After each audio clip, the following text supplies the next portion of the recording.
the jewel and the beauty of every capella is the ability to identify a specific locale, but also integrate itself into the area. There's no better way to integrate into Ubud than, instead of building another building or beautiful appointed villas, is to go, have a wonderful tent where the connection to nature is just so unique.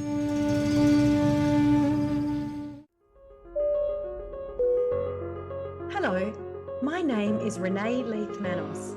Welcome to this podcast, Where2From Here, featuring conversations about luxury travel and how it's changing in every pocket of the globe.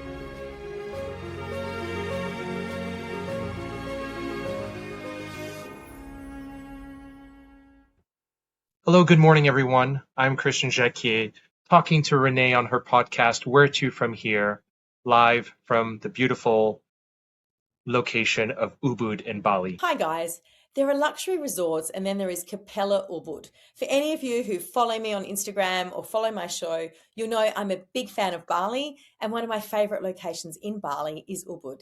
Tucked deep within the magical rainforest north of Ubud is this tented camp hotel, Capella Ubud. It was designed by Bill Bensley. Of course, he has been on the show. He's also one of my favorite hotel designers and one of the most famous, certainly in Southeast Asia. And Capella Ubud feels like stepping into a romantic 19th century explorer's fantasy type of place. And it's got all of these magnificent tents that you actually stay in that are kind of suspended above the jungle floor. And I believe Christian will tell us that no tree was destroyed when making this, which is a hallmark of Bill Bensley because he's very much a sustainability guru and absolutely loves nature. So no trees were cut down during the construction at all. But the design is typically Bensley, very theatrical, yet deeply sensitive. Antique trunks, handcuffed timber, jewel-toned fabrics, curated artifacts, a gym with views of the jungle. And at the helm of this extraordinary property is Christian Jaquier, who's now the general manager. Christian brings decades of global luxury hospitality experience to Capella Ubud, shaped by leadership roles across Asia and Europe. And he's got a really mixed accent that I can't pick. We'll ask him about that. But known for his very calm precision and deep understanding of ultra luxury service, he oversees not just operations, but the orchestration of experience, ensuring that every guest interaction feels intentional, personal, and of course, seamless. Capella Hotels and Resorts are headquartered in Singapore, and I've actually reviewed Capella Singapore, which you can find the video on this channel.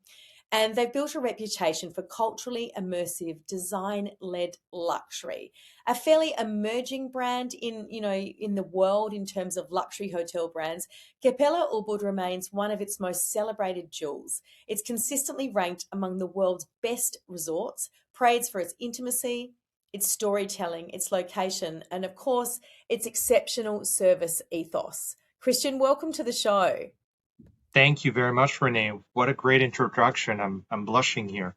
Oh, but look, your beautiful hotel, and indeed Capella Hotels and Resorts, the company, has been named the best hotel brand in the world by Travel and Leisure World's Best Awards. So from your vantage point sitting in Ubud in Bali, what have they done to achieve this and so quickly as a brand?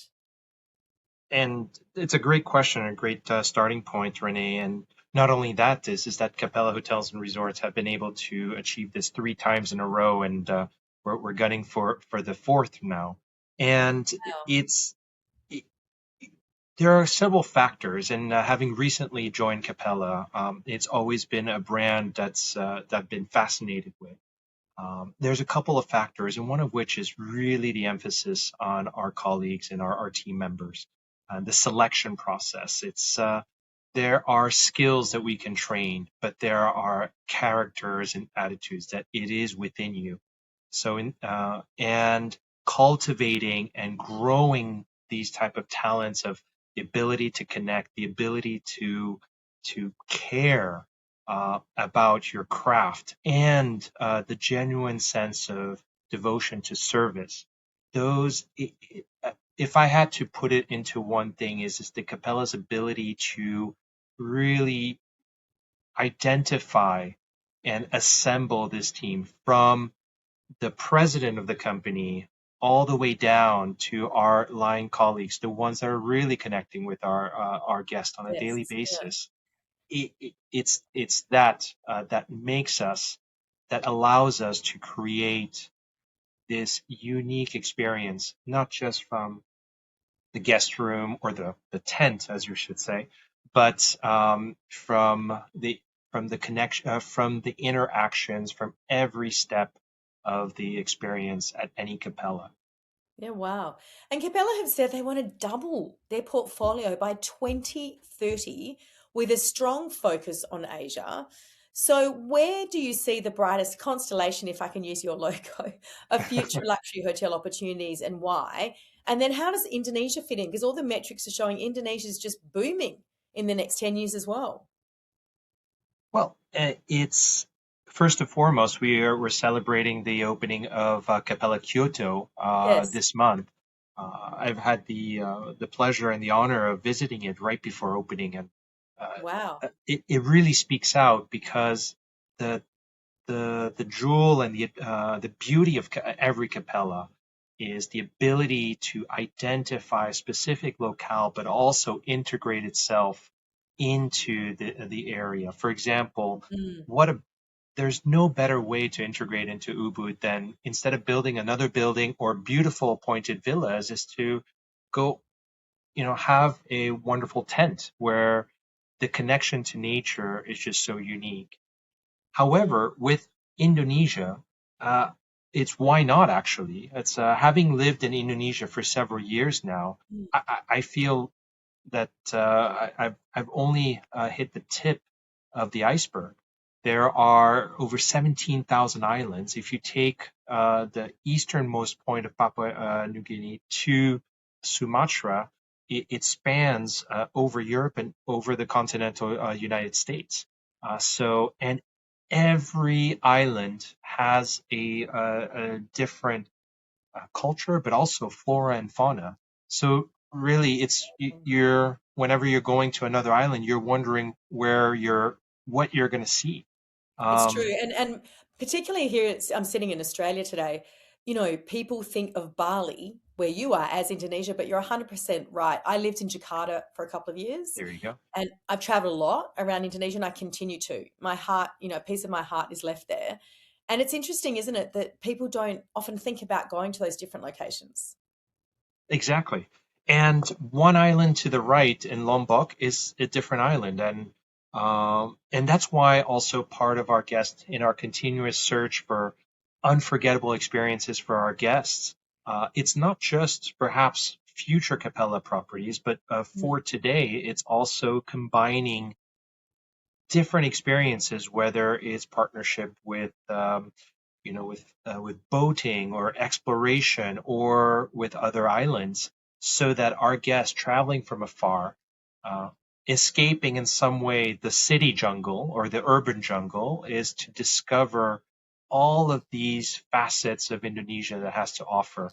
And mm, as Indonesia continues to develop and to grow, uh, it's it's using perhaps Bali as a base, as kind of the arrival point in this cultural immersion, but yes, it's exploring and venturing out and really rekindling the spirit of adventure to go towards other islands. And with 100%. the establishment of airports and connectivities, I think that's going to be a lot easier than we thought maybe about 5 or 10 years ago when you were last in Jakarta. Yeah, no, absolutely. Lost in Jakarta. I love that. And this is not your Yeah. first time in Indonesia, is it? No, it is my second time. Yeah. And in 2015, I had the unique opportunity to join Bali at the Ayana Resort in Jimbaran, which is Amazing. completely the opposite of this Yes. camp. With now, it has over a Huge. It's thousand like six rooms. hotels in one. Exactly. We joke with the ownership that all we need is a school, which they do now have actually, and a hospital, and then he will be the mayor of the city. Yeah, it's Uh, true. but it's quite beautiful. And what attracted me to Bali was obviously the destination itself, Yeah. but the opportunity to experience something different, especially after working several years in the United States. Yeah. Why not? I'm brushing up on my Indonesian, as I'm sure you've had the experience, and it's a fun language to learn. It It's an is. easy language to learn. But Yes. just like in any culture and in any hotel that we work, is whenever we really make a genuine effort to speak the language and respect Oh, the culture, it it just the investment goes so far in terms of our connection with our colleagues. yeah. And I was about to say, I'm sure your staff just, they value that. I mean, I know from my time in Indonesia. Exactly, exactly, Mm. and it's fun. It's fun. Yeah. And Christian, what made you go into luxury hotels? What was the attraction? Well, I actually studied, as I mentioned earlier, I did not study hospitality, but I've Yeah. always worked in hotels during the summer breaks, and uh, I dabbled a little bit into the digital consulting world after university, Yeah. and very quick, you you know what it's like falling in love. It's like dating someone. You know if there's that spark or not, and it just wasn't. Yes. Uh, so when I had the opportunity to join the hotel world with the Ritz-Carlton, uh, why did I choose the Ritz-Carlton? Again, it's just that obviously the level of luxury, but also the culture. For example, the motto that we are ladies and gentlemen, serving ladies and gentlemen. And we can see also the within the luxury sector, the appreciation for the finer things, but most importantly is that the pursuit of excellence is Yes. that sense of competition that whether it is a high performance team or sport, it's Yeah. we celebrate the present, but we keep our eye on the future. And it's Yeah. always about working with the team and working and with each other. It's like, how can we tune it up a little bit? Can we turn it up? How can we make a particular experience a little bit even more unforgettable, over the top? Yes. Absolutely. And that's not easy time and time and again. If it was easy, Yeah. everybody would be doing it. That's right. What global locations are your guests coming from at the moment to Capella Ubud? It's been quite stable, actually. The United States is number one. It's our primary market, but but that changes by seasonality. So we also have Europe, of course, Yeah. and China. We have the Latin America market is starting to come up a little bit. And we are working as a group also to develop the Middle Eastern market. Hence, we've announced our first capella going into the Middle East at the Diriyah community, which is just outside of Riyadh. Yeah, I read that. And Seoul and Taipei you've got coming up? Taipei has opened up already. Uh-huh. Really, this year, these past 2 years have just been a plethora of opening, with the Capella Macau open, Taipei opened last year, Kyoto is opening now. We've announced that Capella Nanjing is also opening in China. So again, our expansion into Asia, logically because our headquarters is based in Singapore. And as you know, Yes. we've announced also our first capella in Europe, so a highly anticipated capella at in Florence. So of all the Yes. cities with heritage and history, uh, this is the one that's going to be on a lot of. Uh, Why Florence, do you think, of all the locations in Europe that Capella could have chosen? Why do you think Florence is the first location? I- and I think the answer lies within the question itself. Is that because there is already a heavy luxury presence in all of these key cities. Mm. But again, if you look at capellas, you'll be hard pressed. There are only a select few. Most of the capella properties are less than 100 keys. So there's a sense of intimacy, and whenever you Yes. and it's about a sense of place within the locale. Hmm. With capella, there are every capella, that's one of the unique factors, is the Capella Curates program, is Yes. identifying unique uh, experiences that our guests can enjoy in whichever capella they choose to travel to. And in Florence, with the abundance of history, of art, it just makes Mm. sense.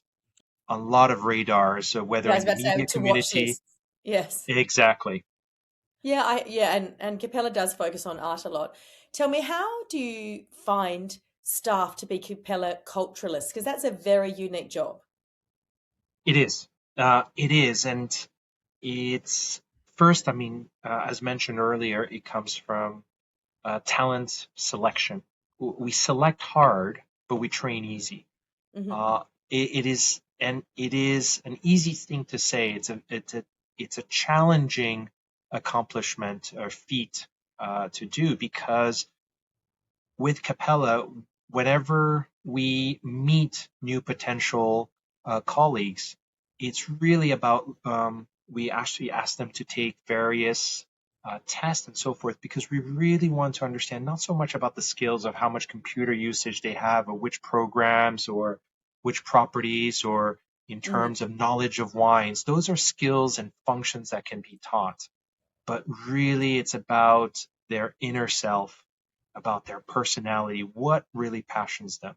And our Yeah. challenge with human resources, our human resources team, really the biggest thing is aligning passion with the needs that we have for a particular property. And Christian, Exactly. you've seemingly yourself worked in almost every department within luxury hotels, from catering to front of house, housekeeping, obviously general manager. Can you share one of your toughest moments in your career working in luxury hotels? I mean, it sounds like a cliche, and Renee, I think after you doing all these, obviously, COVID was one of the most Mm. difficult times. Yes. And not just because of the global impact and the impact on the business, but honestly, it was the impact on our team, Yeah. because it wasn't just an impact that was felt inside the place of work, but it's also in the home communities as well. So to me, that was the hardest, because whenever you're working with team members that you care deeply about, and obviously with the best intentions, always, but difficult decisions had to be made. In Where, addition, especially of a resort of that size, where were to you? that Which also, hotel were you in? I was actually in Bali. Okay. Um, Ariana. I was in Bali in Ayana. So it is Yes. the and what made it hard is because you really want to connect with each and every one, because everyone has a different story to tell. Yeah. And kind of the danger of working in larger operations is that naturally we tend to consolidate. We tend to aggregate teams into a specific situation, but everybody has a different story to tell. Mm. No, it's true. And for you, what about one of your highlights of your work in luxury hotel or great memories?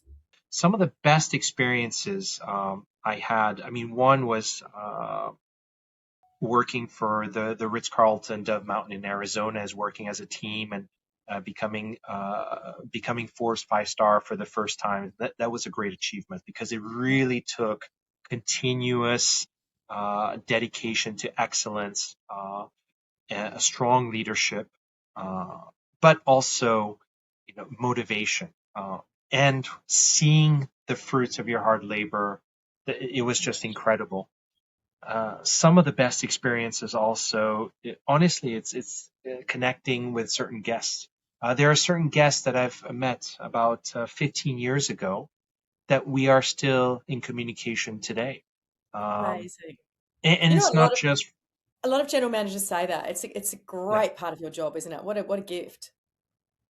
And exactly, it's a gift, and we're connecting not from a commercial standpoint, No. that obviously is to get them to come to the hotel, but it's it's it's developing these friendships, Yeah. connections, Yes. because they're fascinated with, and they've created great memories while they're staying with you, but also is their background and their um, uh, their line of work is also quite intriguing as well.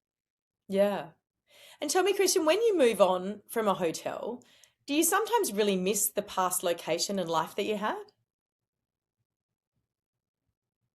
That's the answer is always yes, because you can't have Mm. everything in life. Yeah. And in your mind, you're always comparing, even though you try to consciously not compare, you're always comparing. Yeah. It's human And nature, there, isn't it? it's human nature. There's always regrets, because perfection doesn't exist. There is no one place where you have everything. And Mm. hence, that's why also being in the hospitality industry and a hotelier, to me, and obviously it has its hardship, especially as moving from one locale to another and Mm. uprooting the family. But I think the benefit of creating new roots and creating new connections and new experiences, uh, it is definitely worth it. Yeah. And do you sit there now with a vision of other locations that one day you hope to work in? How does that work looking forward? Of course, the world, although the world is getting smaller, there are so many different corners of this world that we want to explore. As you mentioned, I mean, Capella is expanding into key cities like Kyoto, but also some smaller destinations like Florence and Diria. Um, so there are certainly other parts of the world. Uh, I As you can probably tell, part of the reason of choosing Capella Ubud is my appreciation for the outdoor life and not Yes, being nature. in a major metropolitan with a suit and tie. And, Mm. although that may happen one day, and of course, Yeah. it'll be great to try. Yeah. That's the joy of your job, another joy of your job. Exactly, exactly. And if we eavesdropped on the most interesting conversation happening in your hotel at that cocktail hour, that famous Capella cocktail hour, which I think is sensational, because of course that Yes. means that all the guests are able to meet each other and meet you and meet your staff.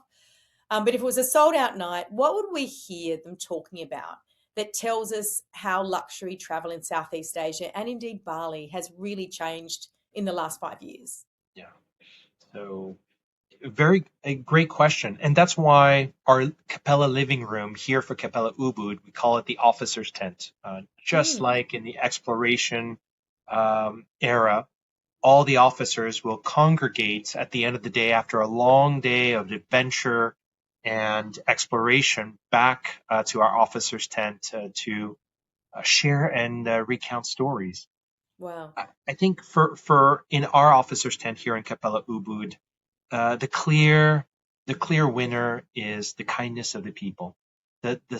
the the uniqueness of the people, the culture, the the choice and the collection of activities, not just outdoor, Yeah. not just cultural, but also artistic activities that they're able to experience here.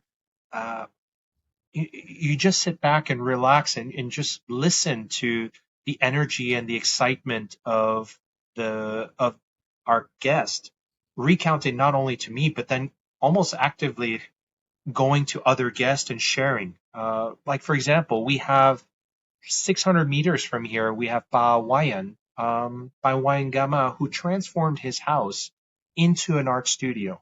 And it's Wow. not an art studio to sell. It's not a shop. It's actually his house. You walk into his house, but in front of his house, he builds kind of this very unassuming little art studio for, not for the guests, not for tourists, but for the children of the Kaliki village. So lovely. So after school or on the weekends, you see the children from a range of ages that are sitting there and drawing, not just any drawing, it's drawing doing the Kaliki drawings, the Kaliki art, which is unique not just to Bali or to Ubud, but to this village. That's beautiful. And you cannot find that anywhere. And Yeah. so the guests, we drive our guests there, or they're welcome to walk there, and they also purchase some of the art as well. But it's they're recounting with excitement that sense of discovery that they And tell met me, Pawang. Ubud is made of various villages, is it? Bali, it's a very tribal community, and Okay. think, which I believe also contributes to its uniqueness. Yeah. You can go from one village to another. They have the local banjar, which is the local village association and community. So there's a strong sense of connectiveness, not just to the island, but mostly to the villages. Yeah. So that, in a sense, help keep Bali's identity. 100%. Definitely. And Where to From Here is the name of this podcast, and that's all about what's next. So if you had to bet on the next emerging Southeast Asian destination that might become the next Ubud, the next Bali, where would you put your money? I think I have to be honest. I cannot, for the life of me, imagine another Ubud anywhere else. I agree. It's just the confluence of culture, of geographical locale, and everything. It's hard So to different. replicate that. But however, in Southeast Asia, honestly, it's really taking it back to Indonesia. I believe there are so many other opportunities to explore. Raja Ampat, the Spice Islands is an area that is hard to access at the moment, but that's what makes it Yes. so special. The Komodo National Park is Amazing. developing. Sumba is also developing as well. My hope is obviously is that this wonderful country of Indonesia, just like every other country, learns from the past experiences in history and applies that to future developments as well. There's just so much to discover. There's so much to discover. It's so beautiful.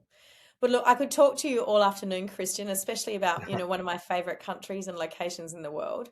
But we always ask everyone where to from here for you. And it might be what you're doing today, your next trip, or a project. So where to from here? Where to from here? I guess for me, if it's the next, being an avid hiker, it would be to organize a hike towards the Himalayas, not to Everest, but to the Himalayas.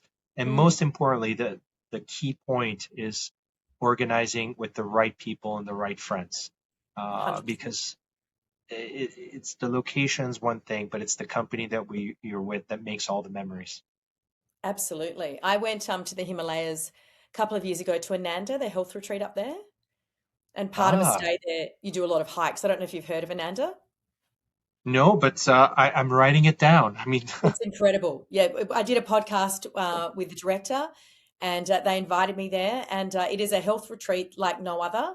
And there's a lot of hiking involved with professional hikers to make sure that you're protected. yeah, But you hiked temples, and the Himalayas, different but the same as Ubud in the sense that there's an energy there that is palpable that you can't really describe until you actually experience it yourself. yeah. Like that makes me even want to go there even more now. Yeah. No, absolutely. Well, I want to come up and see you and see Capella Ubud, and we've tried a couple of times and missed each other, I so know. hopefully the Bali gods will connect us next time. Exactly, exactly. But please, by all means, we are here and we're waiting for you. And it would be Thank you. great to connect in person again. Yeah, absolutely, Christian, absolutely. But thank you for your time. We really appreciate it, and take care in beautiful Ubud at Capella. Thank you very much. And to you as well, Renee. All the best to you, and where to from here. Thank you. Bye for now. Bye bye. Don't forget to subscribe here and follow us on Instagram and Facebook for regular travel updates. You can also hear our episodes on Spotify and Apple Podcasts.